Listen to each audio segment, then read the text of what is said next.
Everyone, it's Jamal Thomas. Welcome to the Progressive Soapbox. So guys, I'm in Ecuador. I found an awesome deal on a trip, I think it was like last week, or I'm sorry, last month, and I booked the ticket, and so I'm here. Now, the original goal wasn't for me to do this while I was abroad. I kind of wanted to decompress and kind of get away from it, but that didn't happen. If anything, I was having conversations about Ecuadorian politics. Whatever.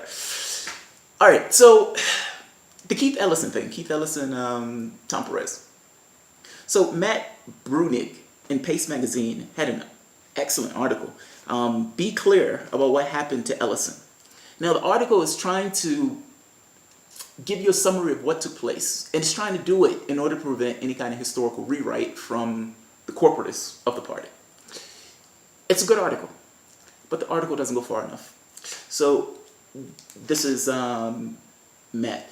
On Monday, after the 2016 election, Keith Ellison announced that he intended to run for the DNC chair. At the time of this announcement, Ellison had the support of prominent establishment Democrats, prominent left-wing Democrats, and prominent left-wing Democrats. He was a clear frontrunner. His challengers were mostly insignificant or bygone figures nobody thought posed a threat to his bid. Around a week after he announced, the New York Times reported that the Obama people were not happy with Ellison, and they were scouring benches to find someone to beat him. The Obama people did not rally around an existing candidate in the field that they thought was better. They went out and recruited someone. The point of the recruitment was to beat back the left faction that Ellison represented. They considered many potential avatars for this anti-Ellison effort and eventually settled on Tom Perez. All right, now this is the part where he's really kind of nailing down the summary of events. Before this gets turned into another thing where the establishment Democrats posture as reasonable adults victimized by the assaults of those left-wing baddies, let's just be very clear about what happened here. It was the establishment wing that decided to recruit and stand up a candidate in order to fight an internal battle against the left faction of the party. It was the establishment wing that dumped massive piles of opposition research on one of their own party members. And it was the establishment wing that did all this in the shadow of Trump, sowing disunity in order to contest a position whose leadership, they insist, does not really matter. He's right. He's right. It goes further than that. So do you remember during the election itself, they had the first round of ballots, then they had the second round of ballots. And they came out and says, this is the score. Tom Perez wins it, I think it was like 213 to something else. They missed something. If you notice, they didn't give you who voted for who. They hid that information. Now, this is their own bylaws. So this is, let's see, DNC Officer Election Rules of Procedures. And under the voting part, as secret ballots are not permitted, a paper or electronic record of the vote, as recorded by electronic mechanism or roll call, should be made available to authorized representatives for each of the candidates as soon as practical following each ballot. Now, just to summarize that, what they mean is secret ballots aren't allowed. It's supposed to be a transparent process. You're supposed to be able to see who voted for who, because between the election itself, let's say the first round nobody wins. Well, you may want to go and try to get somebody who really doesn't have a good chance of winning but has the right many votes to get them to change that vote to your side. Now, if you don't know who they voted for, you can't do that. So the question would be, wait a minute, they blew off their own laws to prevent people from knowing who was actually voting for the other person? They immediately just turned around and did another vote. And then all of a sudden Perez wins. 213 to something else. Or whatever he did, he got the plurality, but it was a close race. That's amazing, right? Let's add one more part to that.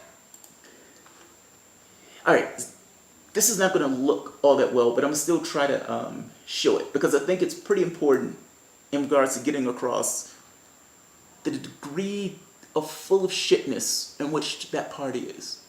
That even things within like a few days, you can find just blatant hypocrisy, blatant lying, blatant pulling shit out their ass. This is the DNC convention. This is the DNC debate that took place the other night. So in this debate, if you remember correctly, there was this interesting question to Tom Perez, where he said, they asked him, Tom Perez, you said they rigged the primaries. A few minutes later, on Twitter, you came out with your tail between your legs, apologizing, saying that you misspoke. Which one is it? And this is one of those rare cases where the CNN debate moderators actually did a pretty decent job. They asked him a question. He said a very long word salad that didn't mean anything. He asked him again, yes or no. He gave another word salad. But listen to the word salad. It's the word salad that's important. All right. Let's see.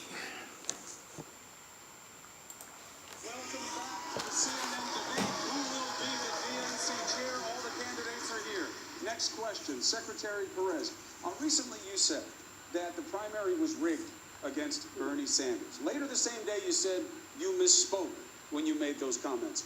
Which is it? Well, here are the facts. Hillary Clinton won the Democratic primary. Hillary Clinton also won the popular vote. At the same time, because of the absence of transparency in the Democratic primary, there was a crisis of trust that ensued. And what we need in the chair of the Democratic Party is to make sure that in fact and in perception, every single day, you are fair and neutral. That's why when you asked the question before about primaries, you have to let the primary process go. If I were the chair, if I have the privilege of winning, for instance, one of the things I would recommend would be that we set the primary debate schedule long in advance of when we know who the candidates are.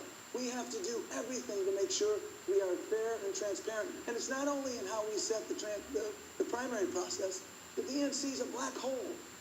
And we have a crisis of confidence because it is. And that's why the leader of the DNC needs to make sure that we are investing in hold on a second.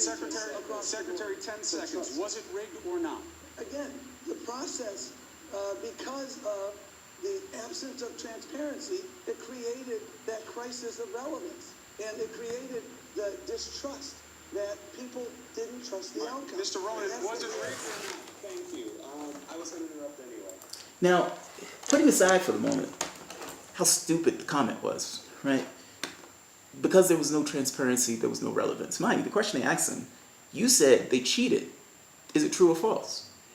Whether they were transparent, he was like, let me issue a few facts. Hillary Clinton won the popular vote. It's like, hey, let me issue a few facts. 4 plus 4 is 8. 2 plus 2 is 4. And now I'm going to spout something else that has nothing to do with the question that you asked me. Tom Perez is making this argument about transparency.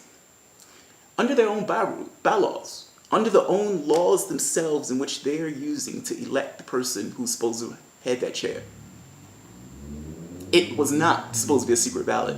It explicitly was not supposed to be a secret ballot. So explicit that they did not want to have a secret ballot. They spelled it out in the bylaws that secret ballots are not allowed in this process. You don't find it a little bit interesting that they ended up with a secret ballot anyway?